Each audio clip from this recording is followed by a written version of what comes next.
morning, millennials. Welcome back to the Morning Toast. Happy Monday. Happy day 3 and final day of Be on the Tea. Sad. Ben on the Toast. We're going to make it a good one, though. We have a lot to talk about today. We have so much catching up to do. We do. And how are you feeling this morning? How was your weekend? I'm feeling good. Just like I'm a little under the weather. Don't worry, it's not the vid. In case you hear me it's not like my normal, I need an allergy pill. It's like I could sneeze. Considering we spend so much time with Claudia, we know that is very common for you. That's what I'm saying. It's not the common. It's not the common one. It's different. Actually, that one, she refuses to acknowledge that it completely goes away with one single Zyrtec. Okay. She doesn't acknowledge that. She says it does come in waves, but I mean, we all know you. You're very... Yeah, when I forget to take my Zyrtec. Okay, but I'm sorry that I am an allergic human being and nobody has any sympathy for my allergies. Well, get your business done. No, it's good. I don't... Handle your business. Did I clear on Thursday or Friday? Clear? Any... I don't know, but I do think that we might be triggering people by starting out this episode with so many bodily function noises. Okay, sorry. So we're going to pivot. I hope you feel better soon. Glad to hear it's not the vid. Take care of yourself. Mm-hmm. And we're going to get into today's show because we have a lot to discuss. Not only do we have the Fast 5 stories that are robust, but you and I did a little homework last night. Mm-hmm. We brought back Toast Movie of the Week, and we watched the Brittany Murphy documentary on HBO Max called What Happened Brittany Murphy. And I'm so glad that we did. I got so much out of it. It wasn't a story that I really kept up with much when it was going down because we were in high school. So I learned so much, and I have a lot of thoughts. So I look forward to talking about them. And then we both watched the season premiere of Curb last night. We did. So we're going to talk about that too. Lots of synergistic show watching. Yes. So lots of thoughts to be shared. I also spent the weekend watching Succession. Do you watch that show? It was my third time trying to start watching it. The first 2 times I just could not get into it. I was like, these people are not my sort of people. But then I was like, you know what? Everybody likes it. It's so acclaimed. I have really nothing better to do. The bar is lower. Let's give it another shot. And so now I'm totally into it. I'm on the last episode of season 2 right now. And it's good. It's not like my favorite show, and I'm not really obsessed with anyone, but it's pretty smart. So maybe I'll start watching it. Yeah, I think you would like it. Yeah. I think it's just it's good quality, you know. It's just there's something about it that's just not my cup of tea. But I'm still enjoying it. It's all right. We'll see if I ever have a day where I need something. Spare weekend. I need something. So what'd you get into this weekend? Anything good? Let's see. Lots of bars, bar hopping. Whoa. Lots of dinners. Ate a lot. Good. What I do every time Claudia's gone, I see my friends. We go to dinner. We go to a bar. I come home. I wake up. The house is messy. I clean it before she comes home, and that's it. So you've been living with your mess? Do you miss Claudia? I've been living with my mess, just terribly. Well, she comes home today, I know. And she's almost home. But we did a very, very good job of FaceTiming, even though she was in Rome. Mm-hmm. So we had some good catch up time. And she was able to catch up with Theo as well. Yeah, but she had her. Did she show everybody the Italian crunch that she frightened? Well, she showed me, but I don't know if she posted it to her story, but she did meet Italian Theo, Romeo, and he was cute. He was terrified, though. Yeah. Now we have to post that picture, just because I think everyone will find it really funny. She must have startled him, and his face looked so spooked. Yeah. It's a great photo. But yeah, it was wonderful. I'm trying to think what else I did this weekend. I golfed on Friday, as you guys know. We do. Played okay. It wasn't my best. Did some work on Saturday. You know, I find this may be an unpopular opinion. If you can do 2 or 3 hours of work on Saturday, it really makes your Monday significantly nicer. Well, I did that. So much less pressure. I did that yesterday, actually. Actually, that's a great segue to let you know that there's a new vlog up on our Patreon. I finally filmed my favorite Amazon finds. Claudia had done hers, and so I did I think it's about 20 items that I've gotten from Amazon over the last year that I just can't live without, gadgets, gizmos, remedies, migraine relief, cooking stuff. And I think it's really helpful. I literally use all of those products every single day. So head over to patreon.com/themorningtoast to check it out. Cool. Yeah. That's a cool idea. Yeah. So I posted that yesterday. I did a little bit of work. So that had me feeling productive because on Saturday I was just such a lump on a log. And it just gives me a pit like when I'm so lazy. And when you're that lazy, it's sometimes very difficult to become not lazy. I know. And then, but you're also like, okay, so Saturday, for example, I was having just a totally indulgent day, but I had like all these things I knew that I needed to do. So it was ruining my indulgence. For sure. If I had just done it, then I could have enjoyed my day of peace. Done the smallest thing. Yeah. I said to myself the entire weekend, clean the dining room table. Clean the dining room table. And then finally last night I cleaned it. But to that point, if I had just cleaned it on Friday, you would have had I wouldn't have felt like that. Freer weekend mentally. I would have. Instead, I was basically in chains. Yeah. I was in mental chains. It's true. I mean, I had like all the, like, some fun fact about me is I don't open my packages when they come. They just all sit by the door. Makes sense. And pile up. And so on Sunday, I finally went through all of them. And like that felt really productive as well. So yesterday was the productive day. Saturday was the chill day. But all of those times were spent with Brew having just a ball. You and Brew had a ball. Me and Brew had a ball this weekend. He was extra cute this weekend. Man. It was crazy. Cutie. It was so crazy. And he hung out with his best friend, Heating Pad. Oh my God, Heating Pad. He loves the Heating Pad. I mean, who wouldn't? Who wouldn't? Heating pads are wonderful. They are. He and I like literally fight over it. I mean. And I did get a second one because it's like, just get one for me, one for Brew. But he still fights over yours? No, and he peed on it, that one. So he was like, I don't want this one. Wow. I want that one. Oh, he was angry. He was angry. Oh my so God. he just wants to share with me. And wow, that's crazy. Isn't that crazy? That is. Very intentional. Very intentional. So I guess we should get into everything because we have so much to talk about. And I know you're a busy man. I don't want to take up too much of your time. Sure. So let's launch right into the fast 5 stories that you need to know before you wake up and take a bite out of your morning toast. Beat the crunch. Did you beat the crunch? For sure. We'll find out when. I beat it. Sure it was beaten. Sure, Jan. It was beaten. Sure. Well, just want to let you know today's episode is brought to you by Current. Current is a technology company that lets you manage your money on your phone. Current believes banking should be more accessible and affordable. No surprises, no minimum balances. Current's easy-to-use app and debit card gives you flexibility, freedom, and faster access to your money. With benefits like earning points when you swipe with your debit card at eligible merchants, redeemable for cash back, no fees on over 40,000 in-network all-point ATMs in the U.S., helpful spending insights and notifications to track where and when you're spending, easy to create savings goals, including ability to round up purchases to save extra change. So we are partnering with Current. We left, last week, but don't forget that we're partnering with Current to give away $1,000 to our listeners. That's right. Current is going to give away $250 to 4 listeners of our show. All you have to do is download the Current app and enter our code TOAST during a sign-up for a chance to win. Remember, that's code TOAST during sign-up. The giveaway will end November 10th, 2021, so sign up now before it's too late. Remember, download the Current app, sign up in less than 2 minutes, and enter code TOAST for a chance to win. Visit current.com/toast for full terms and conditions. Great. Now let's get into the first story, which is some breaking news this morning that you actually shared with me. You really have your pulse on the fashion industry. Kim Kardashian announces a Skims x Fendi ready-to-wear collection. From the comfort of your bedroom to the runway and back, Kim Kardashian West's shapewear and lingerie brand Skims is releasing a special collaboration with Italian fashion house Fendi, she announced in an interview with Wall Street Journal magazine on Monday ahead of the publication's upcoming Innovator Awards. The Skims x Fendi ready-to-wear collection will launch on November 9th and feature form-fitting dresses and tops that start at $950. Leggings will retail for $1,100, and the collection also features $2,950 puffer jacket just in time for winter. Of course, Skims' signature underwear, shapewear, and hosiery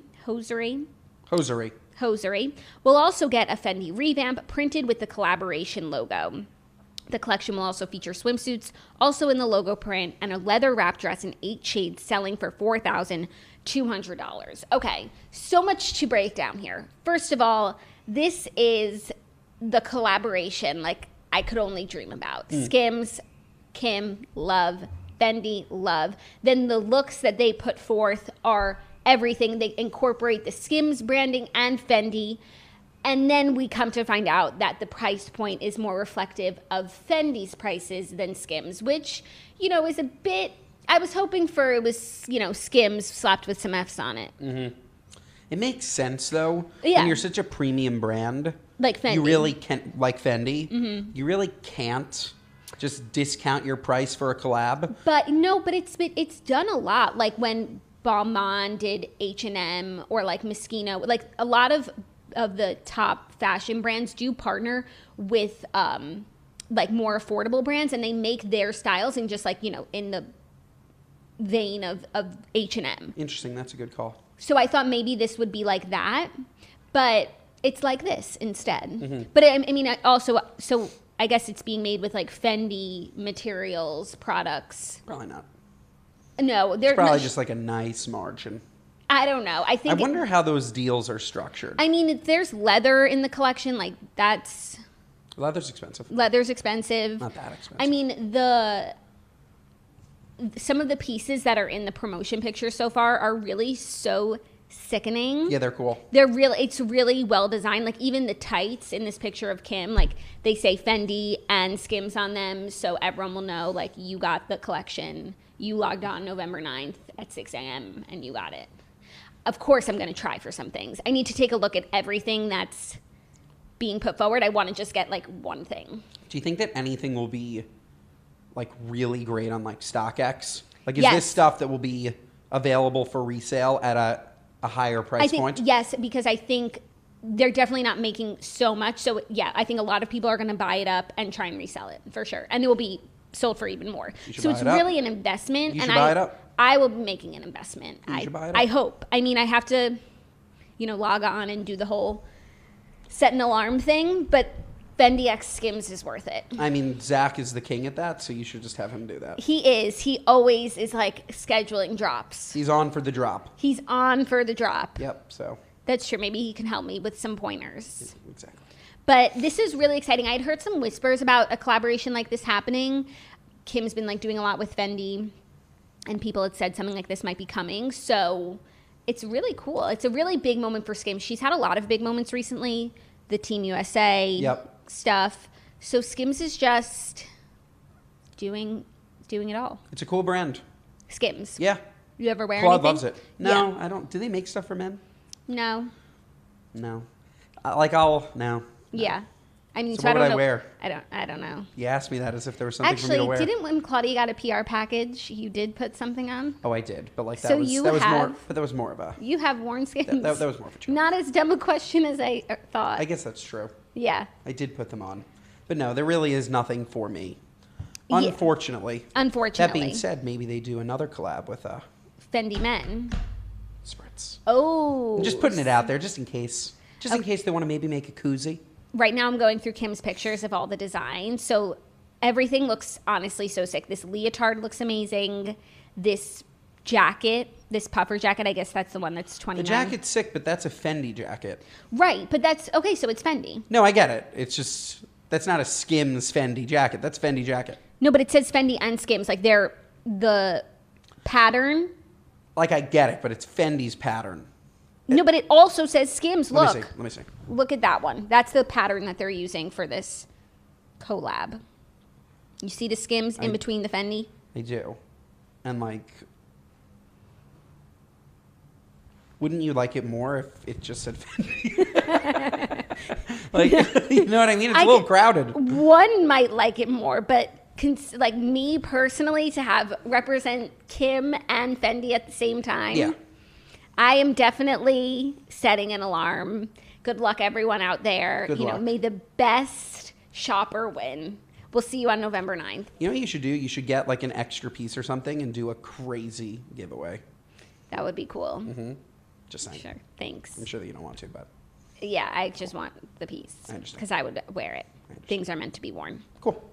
Are you ready for our next story? Really sweet news. I love sweet news. I love sweet news too. Paul Walker's daughter Meadow is married, and she was walked down the aisle by Paul's former co-star Vince Diesel of Fast and Furious. Vince? Sorry, Vince Diesel. Like who?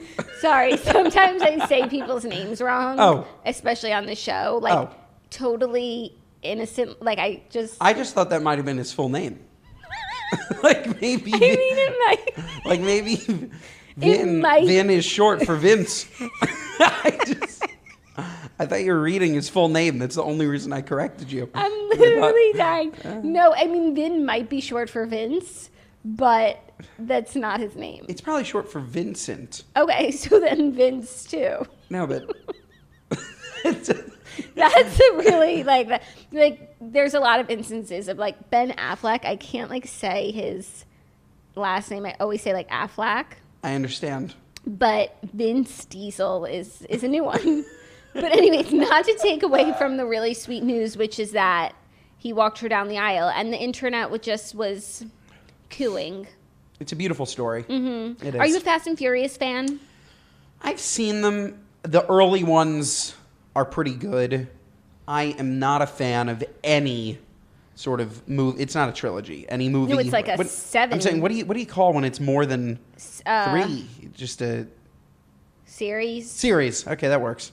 Wow, really had to dig deep in the brain for the word series. I'm not a fan of any series that doesn't know when it should end.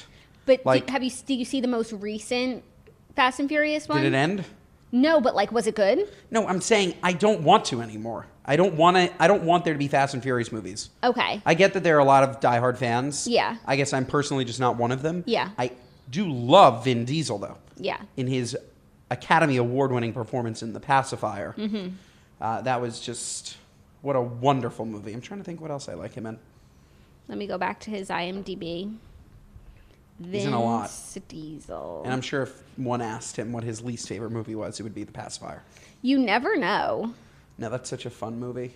It is. Okay, he was in Guardians of the Galaxy. Okay. He's in Avatar 2 and 3, which is coming out in 2024. I don't really know a lot of these movies, so I don't know which ones are like the big ones. Sorry. Avengers. Yeah. Sure. Did you see that? I did. I didn't even. Saving Private Ryan. Big, you know. Has he been in no movies? Like, I thought he was a movie star. No, like there were. There were a lot of movies on the list, but none that I were worth like shouting out because I don't know them. So look, like there's a lot of movies here. That's all the movies. What are they? Let me see. Let me hold for a second. Okay. Let me just peruse and see if there's. They're all like action movies. He's a very action-packed guy. Yeah, lots of action. Lots of action. Okay. All right. Time to move on. No, I think the real story is that Vin Diesel is just not that big of a movie star. Yeah. In the end of the day, after sifting through his films. It's really just Fast and Furious. It's just Fast and Furious and The Pacifier. Agreed. So okay. I'm sure he feels proud of Pacifier, actually. Yeah, he should. Yeah. Probably made a ton of money. But that is a lovely story. You know, when it is. Coworkers help friends. Yeah. It's a lovely story. It's a lovely story. You love to see it. Okay, our next story is a bit of an update from a story from last week about Alec Baldwin. We're getting some new information about what was happening on the set of the film Rush, and a worker in charge of Alec Baldwin's prop gun was a replacement hire amid on-set chaos and safety concerns. So the prop master who handled the gun that killed the cinematographer on Alec Baldwin's film Rust was just brought in amid a protest over conditions on the set. The Post has learned the unidentified employee was hired to replace someone else amid chaos on the set, according to a source involved with the movie. Another source briefed on the situation told the Post that a crew of workers had walked off the film's set at the Bonanza Creek Ranch near Santa Fe, New Mexico on Thursday morning over what they alleged were poor safety protocols before Alec fired the gun later that day. The union for the workers who walked off the set claimed the prop gun had a live round in it when it discharged and killed director of photography Helena Hutchins and injured director Joel Souza. The prop gun also misfired twice on Saturday and once during the previous week, the LA Times reported, citing a knowledgeable crew member who told the paper that there was a serious lack of safety meetings on this set. Wow. I mean, this story just gets wilder and more tragic, and now like seeing that there were concerns over safety, you know, the people left the set over this. Like there were text messages that were sent that they have that like show that people were aware that this was like not an unsafe situation. it's really awful. Is this a low-budget film? I don't know. I don't know. I can't imagine Alec Baldwin's in many low-budget films. I don't know. At this point, right? I don't know the budget of the film. Because it just doesn't make any sense that you would hire a random prop master that handles your gun and not check if it's loaded, if it's a new person and a new gun. Well, like I was reading, I don't know if it's in there, but like apparently that same gun was used for target practice. Yeah, so that was another article that I just pulled up, that the shooting, the like gun... clearly that gun is not a prop gun.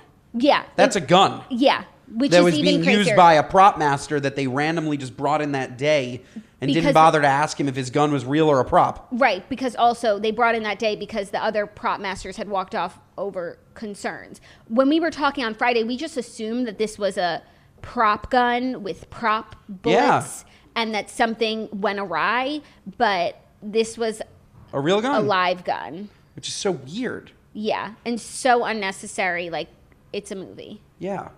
It's... weird and terrible story. Yeah, so... we'll keep you posted. But now the question is, and I don't know the answer, was there any foul play or is it just 100% negligence? It seems like there's a theme of negligence because the people walked off and then they were replaced. But like, I think there might be some foul play. It's too strange. It is really strange. Very weird story. Yeah. That I don't like at all. No, not at all. No. So hopefully we continue to get more information. We need more information. Because, that's what we need. Things like this need to be explained. Yeah, exactly. Okay, before we get into our next story, I want to let you know that today's episode is also brought to you by the Pill Club. Life is stressful enough. Access to healthcare shouldn't be. Luckily, getting birth control is one less thing you have to worry about. With the Pill Club, you'll never have to make a trip to the doctor or wait in line at the pharmacy ever again. They provide access to care from the comfort of your home and delivery to your door in discreet packaging. Do you need to renew your birth control prescription or you want to switch your birth control? Maybe try it for the first time. Whether you know the brand you want or you want help finding the best option, the Pill Club medical team has your back. We're always looking for ways to streamline our to-do list, and whether, it's delivery for dinner or ordering our stuff online, why should getting birth control be any different? With the Pill Club, they make it easy to get your birth control without scheduling a trip to the doctor's office or going to the pharmacy in person. The Pill Club carries over 120 FDA-approved brands. Most brands of birth control are free with insurance or Medicaid. Otherwise, prices start as low as $9 per month without insurance. The Pill Club delivers birth control to your door for free in discreet packaging. Right now, when you go to thepillclub.com/toast, the Pill Club is offering a $10 donation to bedsider.org for every Morning Toast listener who becomes a patient. Your donation will help low-income individuals get access to birth control through bedsider.org. That's thepillclub.com/toast to get your first birth control care package and donate to help more women in need of affordable birth control. Remember, thepillclub.com/toast. You must use the link to make a donation. Okay, our next story is some crazy couple news. John Mulaney and Olivia Munn's romance faces uncertainty amid pregnancy. Oh, she's pregnant? She's pregnant. Oh, I didn't know that. Yep. So in unknown future, John Mulaney and Olivia Munn are expecting their first child together amid a whirlwind romance, but an insider tells Us Weekly that their relationship faces much uncertainty. Also, there was like rumors swirling, blind items on Dumois that very much made it seem as though it's this couple that has broken up amid her pregnancy that has already been, much highly talked about because of the timeline. Are you familiar with the timeline? No. Are you familiar with John Mulaney? Yes. Are you a fan? I've seen bits and pieces of stand-ups that I've liked. Okay. He's not like my favorite by any means. Okay, that's totally. But I think he's a solid mid-tier comedian. Okay, cool. So he was married this time last year, and then he got separated, divorced, etc. But they didn't announce the divorce until 5 months ago. And then a month ago, we found out that Olivia Munn and maybe it was 2 months ago, we found out they're dating. A month ago, we find out she's pregnant. Oh, he was engaged to a different woman. He was married to a different woman. And now Olivia Munn is pregnant, and the timeline goes to show, allegedly, that she was pregnant before they announced their divorce. So I think they were definitely divorced before they announced it. But there's a bit of... Sure. weird crossover. Uh-huh. And so they were putting it all like on the line for, you know, this new relationship. I think, you know, people have definitely had questions and now they're not together. Potentially they're not together. I don't know. I mean, Us Weekly is saying they're having some bumpy road. I think Dumois allegedly says that they're donezo. Who's Dumois? Dumois is like that Instagram account that writes, you probably don't know it, but like they write blind items about celebrities. Pretty much like anyone can write in and like say something that they saw or they know, and Dumois will post it. It's an imperfect formula, but sometimes you get some good tea. My brain's all in impeachment, so it sounds like the Drudge Report. Interesting. It's like, it reminds me of NT. Do you remember NT? Of course. It's like the same thing, but it's like the Instagram version as opposed to a website. Got it. Well, sad for the baby. Yeah, I mean, this is just another dip on the wild roller coaster that is their relationship. I feel like Olivia Munn wasn't... Who else was she recently dating? Did she date Aaron Rodgers? She was dating Aaron Rodgers for a while, and then she was potentially dating Casey Musgrave's ex, but that's just like based on some social media comments. But yeah, Aaron Rodgers was the big one. Cool. And they say like she was responsible for him not talking to his family, but they've been broken up for years and he still doesn't talk to his family, so I don't think that's fair to put that on her. Same. All right. And now Aaron Rodgers is really happy. Is he? He's with Shailene Woodley. Who's that? Big Little Lies? Yes. Yeah. How do you feel about them? I love Aaron Rodgers. You do? Yeah, I do. I think he's unbelievable at football. Okay. And I think that everything that sort of surrounds him, like, I don't know, everybody's, like, should sort of bend the knee to him when it comes to football. Okay. There's a lot of, like, other drama. I don't know I've heard of the drama. Like, within football, where it's like... they didn't recruit the players he needed, and instead they got another quarterback, and he was insulted. No, but it's like, you're the star player. You want to be involved in picking the team. Yeah. You've dedicated your life to an organization. Like, that makes perfect sense. Yeah. He also, do you know what The Match is? No. It's like a golf tournament that they put on TV with like celebrities. So it was cool. Phil Mickelson and Aaron Rodgers versus Tom Brady and was it Tiger in the first one? Whatever. Aaron Rodgers is great at golf. Fun fact. Fun fact. Yeah, really good. That's pretty cool. Yeah, it was. It's pretty cool. So anyways, concerned about John Mulaney and Olivia Munn. I mean, hopefully we get more info soon, but this doesn't sound... That's not the news that you want to hear when she's like, I guess now 6-7 months pregnant. It's got to be very stressful for her. Yeah. You shouldn't have any stresses when you're And I think it's been stressful also. Like, just... I don't think their relationship was received very well by the world because of the timeline. Also, he had said when he was married that he didn't want kids. So they never, like, he was on Comedians in Cars and he said that, and then he gets divorced, and the next day, like, Olivia Munn. Oh, so then it must have been adultery. I don't know. I don't know, because they might have also been... And I only use that term because I know he's a devout Christian. Is he? Yeah.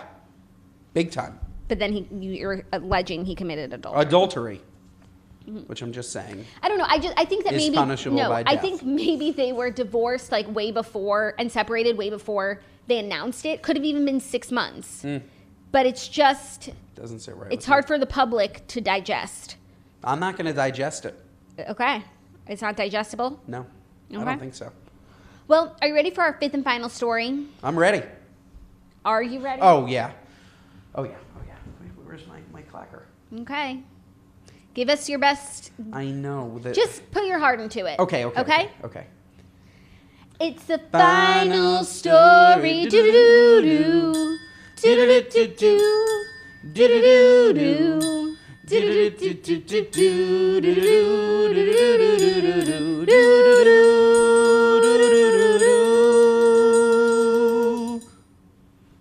Okay. That's you got. It's not the best I got, but I will record a video another time, and we'll do the Mickey. The Mickey. That was what you have to do at Mickey. That's what I was trying to think of. Because we took requests. Some people said punk, opera. Someone said in Mickey Mouse Clubhouse style. I know. I'm going to try. Give it for Mickey. Meesker, Moosker, Mickey. Do-do-do-do. Clubhouse.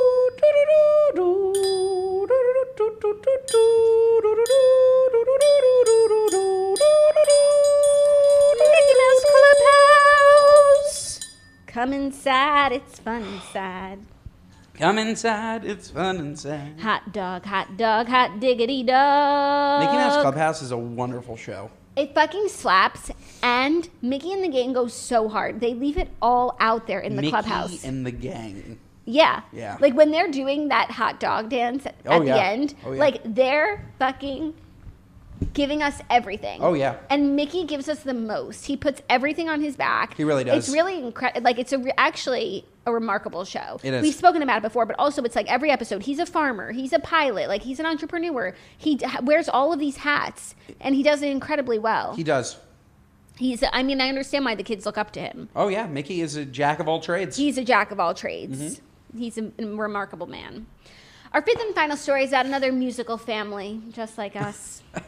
The Jonas Brothers are starring in Netflix's first ever family roast.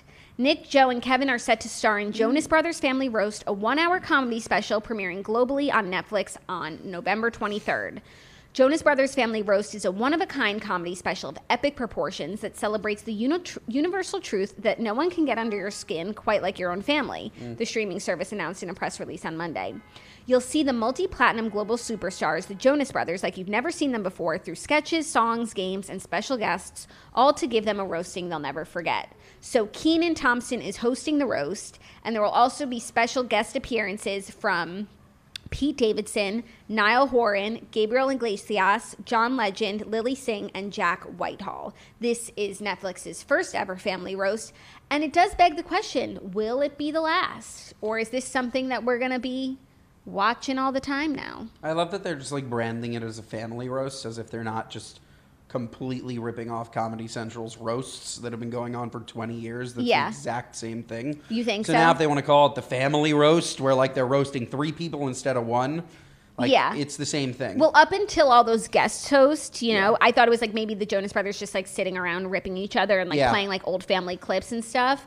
But it's also like right in time for Thanksgiving, so it's probably like something you can watch with your family. But now, like if Pete Davidson's there, it's a roast. They're roasting him. They're roasting. It's gonna be a roast. Yeah. Interesting though. I hope actually, well, you know what? Honestly, if it's like a Comedy Central style roast, that does sound far more interesting. So much more than the brothers sitting around roasting each other. No, it's much better. I'm just saying that format does exist. Yes, yes. But I am still excited for it. I love a good roast. The Comedy Central roasts are fantastic. And I am happy that it's not just the Jonas Brothers sitting around roasting each other. Yeah. Because I was thinking to myself, like, Netflix gave that a comedy special. Like, where is Girl with No Job's comedy special? If you're going to give it to, like, the Jonas Brothers, like, picking their nose and talking to each other. Yeah, no, through sketches, songs, and games. Yeah, that can't happen. I don't want to see the Jonas Brothers play games. No, I don't. But if Pete Davidson... Actually, you know... Pete is a tough one for me. Sometimes he's so funny. Sometimes he just isn't. But, you know, I guess we can't always be on our game. Yeah. I think I like Pete's him. Good. Pete's I good. like him. I take back whatever I was But the thinking. other people are not comedians. Like, so it's actually, I feel like it's going to be a light roast. Niall Horan, you know who that is? Yeah. Gabriel Iglesias. I don't know who that is. John Legend. I know that is. Lily Singh is a comedian, yeah. And Jack Whitehall. Lily Singh's a comedian? Well, yeah, because she came up like on YouTube doing like comedy videos. Oh, and I didn't know they were comedy videos. She had a late night show. No, that I don't remember. And it was, you know, how could I forget that show? Those shows are comedy, technically. Oh, yeah. Yeah, they I mean, that's one. So I think she's a comedian. Yeah. That's my analysis. I wonder if she thinks she's a comedian. I think she thinks she's a comedian. Okay, so then that's fine. Yeah. Interesting. When you first read the list, I didn't think about how not funny the majority of that list is. Not funny at all. Wow. So. Interesting. Yeah, I think it's going to be very like family friendly. Yeah. Who was the first person that you said? Pete Davidson. See, Pete Davidson, I bet you they went to everybody that does Comedy Central roasts, and Pete was the only one who said yes. Maybe he's friends with the boys. That's why. Like, maybe they asked him. Oh, you think it was them asking for their own roasters? Maybe. Interesting. Cool. Yeah. Yeah, it should be interesting. I mean, we'll see if we watch it. We'll definitely watch it. You think? Yeah. I feel like so many times on the show we talk about, like, upcoming content, that we're excited about that we just like when it actually drops, we're like, nah. I love a good roast. Yeah. I think they're funny. I think they're important. I think it's important to be self-deprecating and just laugh at yourself. And it's important for the youth to see that as well from their highest stars. Mm-hmm. I just hope that they really dig in. Okay. I don't know if they will. I don't think they're going to dig in, but I think we'll get light roast. Yeah, light roast. All right. Also, I was just going to say something. We should make a roast and watch the roast. Oh, yeah. Mm-hmm. Did you watch SNL this weekend? Zach showed me like a couple of clips. He sent me one clip. They did an Annie spoof. It was cute. Okay, so here's my thoughts. Like, it was so well done in terms of like the song and, you know, everything was going really well. But like the concept itself just like wasn't funny enough. No, agreed. Completely agreed. You know, and I really wanted it. It was close. Like usually sometimes the concept is good, the execution is trash. The execution was good, the concept was trash. That like Daddy Warbucks has like eats humans. Yeah, like he has like a guy who like does shady shit for him, and it turns out he like eats humans. It's just like it's bad. It was bad, yeah. Like it would have been. I don't know. I don't know what would have been funny. Are you familiar with Annie Live that's dropping in December? And you're familiar with the cast? Yeah. And how are you feeling about it? I love Annie in general. Yeah. Anything Annie, I'm in. She's a queen. Yeah, Annie's a queen. I love Annie, and Claudia and I are excited about Annie Live, so maybe we'll all watch together. I think for in honor of Annie Live, you need to get a perm. Stop. I think you do. Okay. Now we are going to get into our TV recap. We both watched the same stuff this weekend, and we're going to talk about it. But I must let you know, our TV recap is brought to you by Boll Branch, which is so perfect because I spent the whole weekend in bed watching TV in my Boll Branch sheets that are so damn comfortable. No one wants to cut corners on what's important, and a few things matter more than a good night's sleep. Boll Branch's signature sheets feel so soft and light, you'll forget you're not actually sleeping on a cloud. And they're sustainably made for uncompromising quality from field to factory. If you dream of comfortable sheets at a price that won't keep you up at night, look no further than Boll Branch. I actually just ordered a new set of Boll Branch sheets because weirdly I was like always washing and putting on the same ones. And I was like, you know what? I need a second set. So I just got fresh Boll Branch sheets. They are everything of the sort. They're the perfect thing you need for a great night's sleep. The signature hem sheets from Boll Branch are a bestseller for a reason. They have buttery, soft, lightweight, organic cotton in a classic sateen weave for sheets that get softer over time. Not too hot, not too cold. The perfect year-round sheets for most sleepers. Boll Branch signature sheets come in 7 beautiful colors in all sizes from twin up to California King. Made to a higher standard, 100% organic cotton, ethical production, and thoughtful attention to detail. Experience the best sheets you've ever felt at bollandbranch.com. Get 15% off your first set of sheets when you use promo code TOAST at checkout. That's Boll and Branch, BOLLAND, branch.com, promo code TOAST. And yes, when I ordered a new set, I used promo code TOAST, and it was wonderfully satisfying. So get your Boll and Branch, get your sheets right so you can watch great TV in bed. You deliver a nice ad read. Thank you so much. That is such a nice compliment. That's true. It's like, I really do. I hear the products, and I'm thinking, you know, I'm going to go home later, and I'm going to research Boll and Branch. You know what? I'm pretty sure. sure. At the end of the day, that's what an ad read is. I'm pretty sure you have Boll and Branch sheets on your bed. You wouldn't know, but because that's a Claudia department. Oh, true. So you actually are sleeping in Boll and Branch. You didn't even know it. They're comfy sheets. They're comfy sheets. Comfy sheets. Okay. The duvet cover, though. I need a new duvet cover. We are in what we thought it was great. It was what is it? What's the material? It's not sateen weave. No, it's a little bit stiff. Linen. Linen in October? Linen in general. I loved linen. We loved it for a minute. We're like, ooh, linen. And now it's just like... It's a summery fabric. No, but it's heavy. It's not supposed to be heavy. Yeah, you need sateen weave. We're in a weave. heavy linen. You need sateen weave. Is that part of Boll and Branch? Yeah. Sateen weave? Yeah. Nice. Also, it's very nice that you complimented me on my ad delivery skills because usually Claudia does them. Oh. So I'm putting on a new hat today. Well, it was a great read. Thank you very much. Okay, let's get into our TV recap. First up, let's talk about what happened Brittany Murphy. The Brittany Murphy documentary, 2 parts on HBO Max, 2 hours total. Can we start off with the title? Okay. What is that title? I was thinking about the title too. Like, are they looking for Like, did they forget to put in the word to? Like, what happened to Brittany Murphy? I had the same thought, and I think that, they could have done that, and that would have been, a very obvious title. What happened to Brittany Murphy? Here's 2 hours worth of looking at it.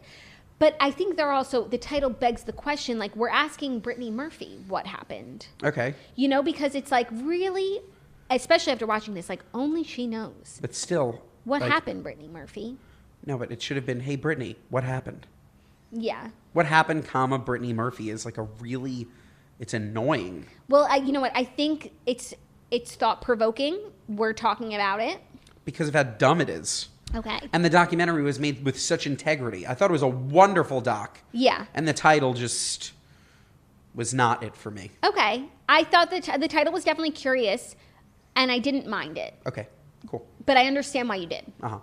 So they get into the story. So Brittany Murphy passed away in December 2009.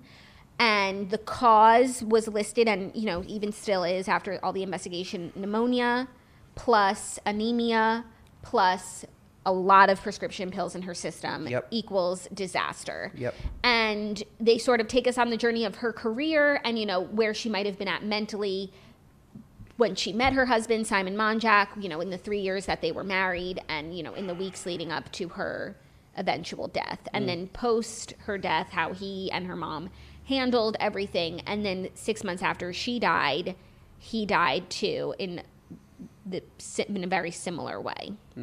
So I was going through all the different feelings, and I think that that's what they wanted you to feel. Like, first, you're confused as to how a healthy 32-year-old woman dies of pneumonia. Then you start to get, and they showed all those YouTubers doing their makeup. By the way. And where did they find these YouTubers? I think they wanted to show how, without having like a narrator tell you, they wanted to show how people have gotten really caught up in and carried away with conspiracy theories about what happened to Brittany Murphy. They could have used, I think at the time it was 2009, so like YouTube was a good forum for fans who were questioning. Today it might have been, podcast audio, but they were just trying to capture how her fans felt, and also all the different conspiracies that were out there. No, I got it. Just the YouTubers that they picked seemed rather janky. But what was with the trend of we're going to talk about the Brittany Murphy case while I do my makeup?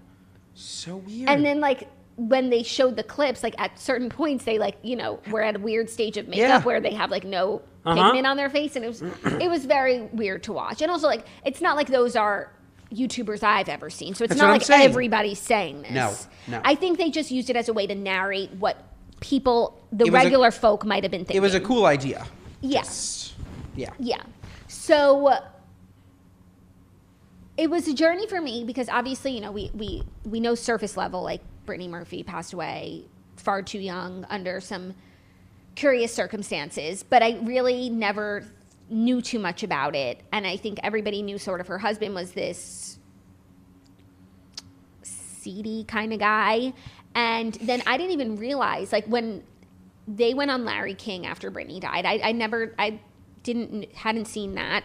With those photos that they took, the mom and the husband. Weird. I never saw, I didn't even know, because I was talking to Zach after I was explaining the documentary. He's like, and didn't the mom and the husband get together? I was like, no, but they definitely made people think that they did. Yeah. But then from the documentary, I don't think that they were that they plotted to kill Brittany. No, they didn't. I think it was just deep negligence, control, and especially after hearing from Simon's other girlfriend, the one who had his baby, and she explains what she went through and how really if her friend didn't show up unannounced, she might have been dead also. Yep. So to see his pattern, it's this control that he and his obsession with anorexia, and I guess also even the photography in the house, they're just dark art.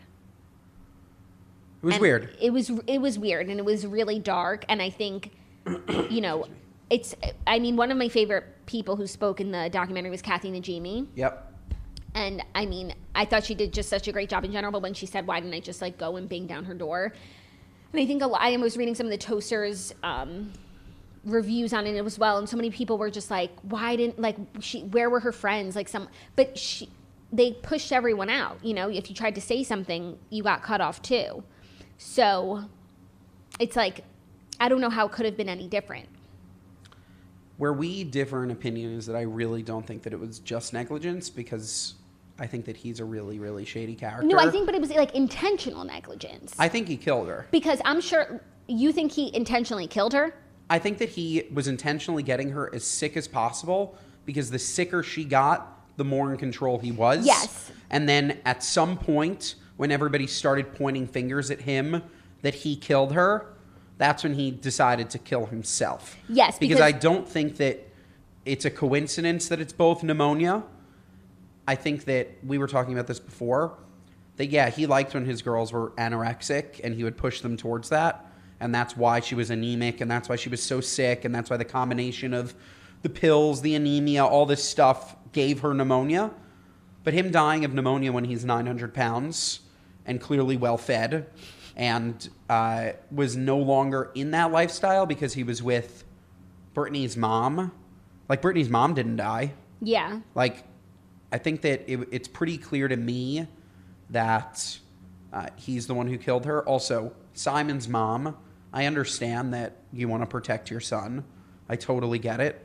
But, like, her being just, like, so defensive, yeah, was very in really poor taste. Yeah. And I understand, lost a son, it's horrible, but your son goes around talking about how he's a billionaire, lying to his ex-wife that he had cancer so that she'd sleep with him and have a child. Right. Clearly you have a bad son, and you can at least acknowledge the role that he played in killing a very happy Brittany Murphy. Mm-hmm. The one caveat that I'll say to that is that Hollywood also let Brittany Murphy down and moved her towards a place where someone like a Simon could come in so easily and fuck her up. Yeah. Like, she was, like they showed, that was probably my favorite part about the doc, was really showing, like, they had all these testimonials about how happy she was. Yeah. How she was, like, the light in every room. And then all of a sudden she wanted bigger roles, and they said that she was too fat. And then she got skinnier and skinnier and skinnier. And then in comes Mr. Conman, ready to pounce. Yeah, she was just ripe. She was ripe from Hollywood to be taken advantage of by him. But I do think that he, whether or not the intent was her to die, the intent was to make her as sick as possible so that she needed him. Yes, I agree with that. But I also think, he became her agent, her manager, hairstylist, publicist, hairstylist, makeup artist. And I'm sure when she starts feeling sick, he's also her doctor. For sure. And he's giving her, all these prescription medicine. And because of the control, like his obsession with control, he's not going to call for help when he won't even, let someone else do her makeup.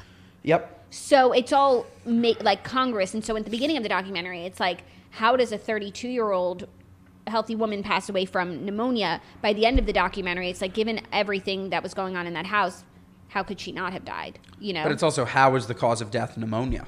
I mean, it makes sense. I get it. It's like when your immune system is that defeated, you can die from anything. Yeah. But just a terrible, terrible story, because I also just forgot all of the movies that she was in. I know. And I didn't realize how her career, really went downhill. He ruined it. And how easily he ruined it. And they made it make perfect sense. It's like, he's her agent, manager, etc. Nobody wants to fucking work with him. So she has to take direct-to-DVD movies. So sad. So sad. And she was so, so talented. Also, I thought one of the, maybe it was one of the people who spoke said something, which was that, she didn't go to high school. She was just doing education on set, if that. And it's like in junior high and high school is like where you learn tells about people. You experience betrayal, love, like all of these emotions where you learn how to read people, whether this is a good person, bad person, average, etc. And so she had none of those defenses and just welcomed anyone into her life.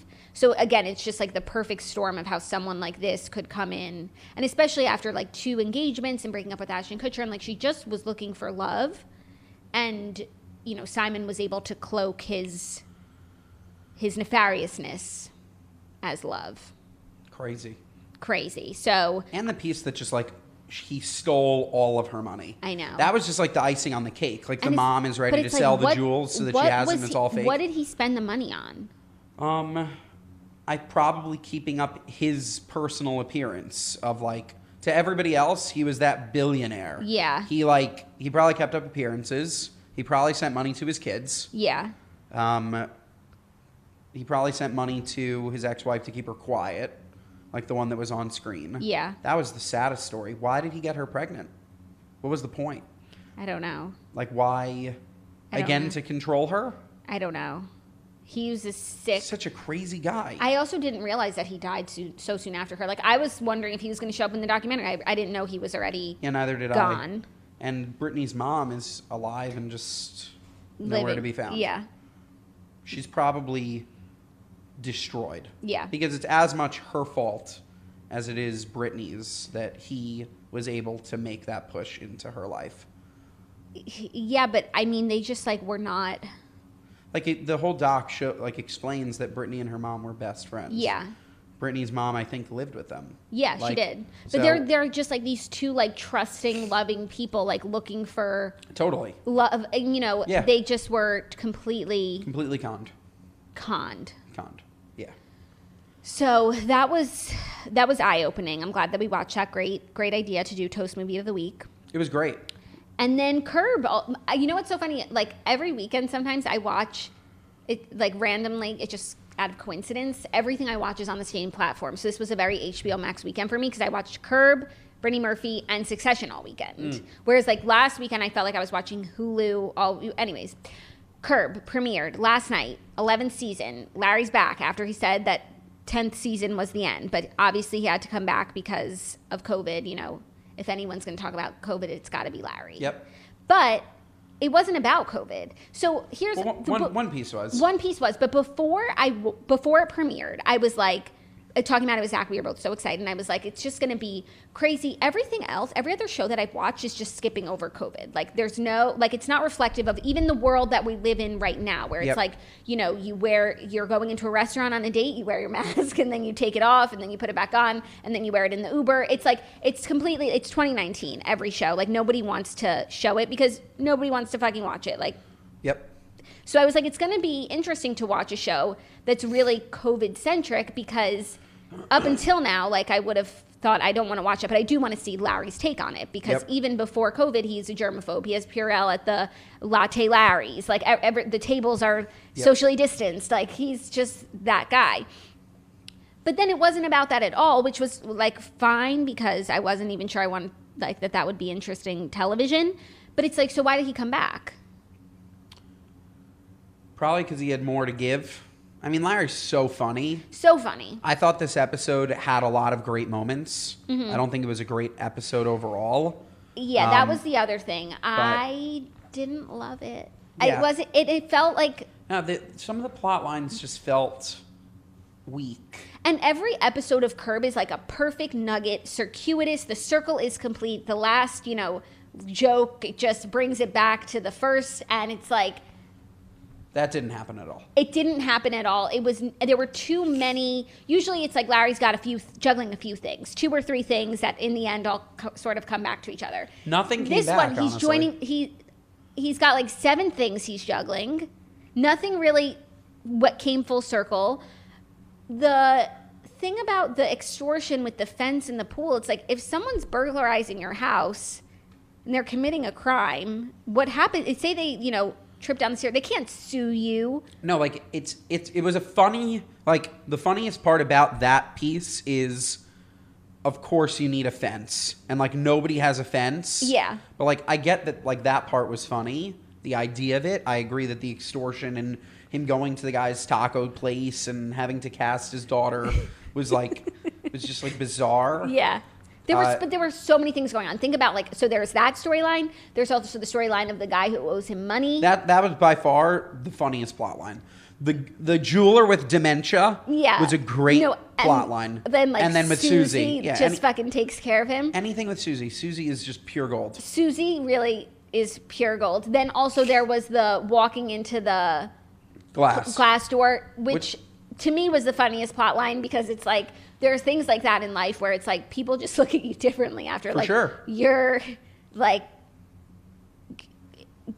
just no longer the virile person that you were before. No, and it can happen hysterical. at any age. It was hysterical. It was hysterical. Yeah, it was. And, like, I'm excited to see, what the fuck is his name? Jeff? Lives with Larry. No, my favorite. Who? Explain. Lives with Larry. The only guy that lives with Larry. You're killing. You just I fucked know. me up. Stop. I know. All right, whatever. It'll come to me because I literally love him. No, I can't believe I'm blanking. But I'm excited to see him go on a trip with that woman. Oh, my God. That he, like, casted for his free vacation. I hope he found true love with her because they seem like... Okay, I'm sorry. Leon. Yes, thank you. Whew. Yeah. So that'll be funny for next episode. I thought that the idea... Again, like, there are some Larry concepts that are great as just one-liners, but that don't belong as full scenes. Mm-hmm. Like, the idea of having a funeral when you're still alive is a funny line. Yeah. It's like, oh, like, all your friends gather and, like, say such nice things about you when you're dead. Yeah. But, like, I definitely wouldn't have made it a scene. Yeah, also, but I just want to say, like, I don't know if anybody is going to remember this alongside me, but there used to be a show on the WB when we were, like, in the 90s. And I think it was called Maybe It's Me. And the grandma hosts her own funeral before, because she was like the same idea, you know, why should everybody have this party with when I'm not here, blah, blah, blah. So like the whole time it was just like Maybe It's Me was living rent free in my mind. And I was like, I've seen this before. Interesting. So if anybody remembers that episode, please just reach out to me so that we can be simpatico. And then also at the end, Larry opens the COVID hoarding closet, and it's funny, but the reactions were not funny. Like, John Hamm, like, literally freaking out was, again, but but Larry's also so smart. Maybe it was just so satirical, like, again, in the other direction, that he was making fun of the people that are so angry at COVID hoarders. Yeah. Like, he is so calculated. It's like all those people showed up to a living funeral, but they're going to be outraged by a closet of Purell. Yeah, outraged. Yeah. So, you never really know what Larry's thinking, and that's why I think he is just so amazing. I didn't love this episode, but I will obviously watch every episode this season. Me too. Because the second you strike a gold episode, there's just nothing better than a perfect Curb episode. But I agree with you. There are a lot of plot lines that never found a home, and the best part about Curb is it's always full circle every episode. Yeah. So that was my take. But of course, I'm going to watch the whole season. Glad that it's back. For whatever reason compelled him, even if we're not going to do a whole COVID season, which I wasn't even looking forward to. That's what I was expecting. Yeah. I'm here for it regardless. Same. Cool. Glad we're on the same page. Yeah. Glad we sussed that out. Oh, yeah. Okay, well, I'm going to let you go. Thank you so much for filling in these past 3 days. Everyone has totally loved your presence. Claudia will be back tomorrow, so it'll be business as usual. And I just want to let you guys know so you can start getting excited. Friday is our Toast-a-Ween episode. Claudia and I, we go all out on the show for Halloween. Yeah, you do. And we have some big plans for this Friday, so I'm really excited. Gotta get in the zone. Mm-hmm. But I think it's going to be great. So Friday, Toast-a-Ween. We'll see you there. See you tomorrow back with Claude Ben. Thank you so much for joining us. Of course. Thank you for having me. This was wonderful, and I will be back very soon. Yes. On the Morning Toast, the Millennial Morning Show, where we deliver the Fast 5 stories every Monday through Friday around 10:30, et cetera, et cetera. Sorry. If you've made it this far, like Claudia usually does the wrap up, and I just all social channels. Yeah, you guys, if you're watching this, if you're hearing this, you know. Now, if you've made it this far into the episode, you are a member of Society Season 2. So please go comment on the picture of me and Ben, an emoji of what did we talk about today? A lot. Yeah, we did. Maybe flames emoji for the roast. Oh. Flames. I love flames. Okay, flames. Flames. We'll see you tomorrow. Goodbye. Bye, guys.